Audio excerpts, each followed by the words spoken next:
Halo semuanya, perkenalkan, saya Joy Grace Bestari Simamora dari Prodi Pendidikan Bahasa dan Sastra Indonesia. Pada kesempatan kali ini, saya akan membahas salah satu topik menarik terkait bahasa Indonesia, yaitu perkembangan bahasa Indonesia dari zaman kolonial hingga era digital.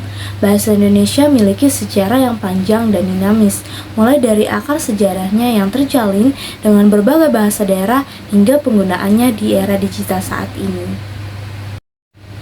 Bahasa Indonesia berasal dari bahasa Melayu yang pada abad ke-7 sudah menjadi bahasa perantara di wilayah Nusantara. Bahasa Melayu ini banyak digunakan oleh pedagang, pengusaha, dan masyarakat lintas wilayah. Pada masa kerajaan Sriwijaya, bahasa Melayu kuno sudah dipakai dalam prasasti-prasasti resmi, seperti Prasasti Kedudukan pada 683 Masehi. Pengaruh bahasa Melayu semakin meluas ketika Kesultanan Malaka menjadi pusat perdagangan penting di Asia Tenggara pada abad ke-15. Penggunaan bahasa Melayu semakin berkembang dengan masuknya penjajah Eropa, terutama Belanda. Pada abad ke-19, meskipun Belanda berusaha memperkenalkan bahasa mereka di kalangan elit pribumi, bahasa Melayu tetap digunakan secara luas oleh masyarakat. Buku-buku, surat kabar, dan terjemahan mulai diproduksi dalam bahasa Melayu, yang akhirnya menjadi dasar bagi bahasa Indonesia. Bahasa Indonesia adalah identitas nasional. Momen paling bersejarah bagi bahasa Indonesia adalah pada tanggal 20 Oktober 1928 pada saat Sumpah Pemuda. Dalam Kongres Pemuda tersebut, para pemuda dari berbagai suku bangsa di Nusantara berikrar mengakui satu tanah air, satu bangsa, dan satu bahasa, yaitu bahasa Indonesia.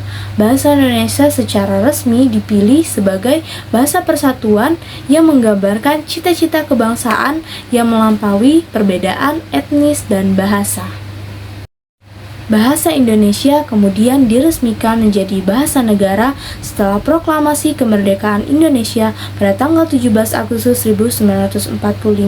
Undang-Undang Dasar 1945 Pasal 36 menyatakan bahwa bahasa negara adalah bahasa Indonesia. Sejak saat itu, bahasa Indonesia tidak hanya berfungsi sebagai alat komunikasi antar warga negara, tapi juga sebagai simbol identitas dan kebanggaan dari bangsa Indonesia. Selanjutnya, perkembangan bahasa Indonesia di era modern. Setelah kemerdekaan, bahasa Indonesia terus berkembang melalui berbagai kebijakan pemerintah, seperti pembentukan pusat bahasa, yaitu Badan Pengembangan dan Pembinaan Bahasa, yang bertanggung jawab terhadap pembakuan, pelatihan, dan pengembangan bahasa Indonesia. Bahasa Indonesia mengalami proses kodifikasi seperti penyusunan Kamus Besar Bahasa Indonesia, yaitu KBBI, dan Pedoman Umum Ejaan Bahasa Indonesia yang disempurnakan, yaitu EYD. Di era modern ini, bahasa Indonesia beradaptasi dengan sangat cepat terhadap perubahan zaman, terutama dengan munculnya media massa dan teknologi digital. Internet dan media sosial telah banyak mempengaruhi penggunaan bahasa secara signifikan.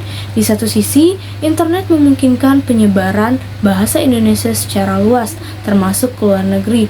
Tapi di sisi lain, banyak muncul fenomena seperti bahasa gaul yang banyak digunakan di media massa sosial dan aplikasi pesanan yang seringkali dianggap menyimpang dari kaidah kebahasaan.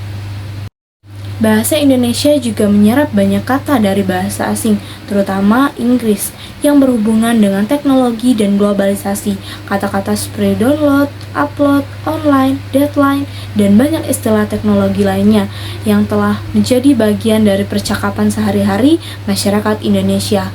Hal ini menunjukkan bahwa bahasa Indonesia adalah bahasa yang fleksibel dan mampu beradaptasi dengan perubahan global.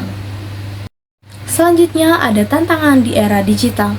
Salah satu tantangan utama adalah menjaga keutuhan dan kualitas bahasa Indonesia dalam menghadapi gempuran istilah asing dan bahasa yang tidak baku di dunia maya.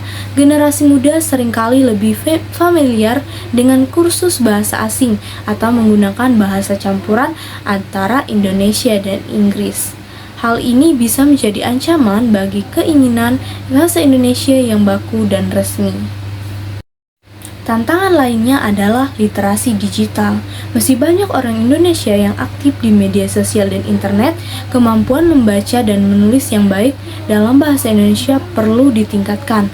Pendidikan bahasa di sekolah-sekolah harus mampu menyeimbangkan antara pengajaran bahasa yang sesuai kaidah dengan pemahaman terhadap perkembangan bahasa yang dinamis di era digital ini.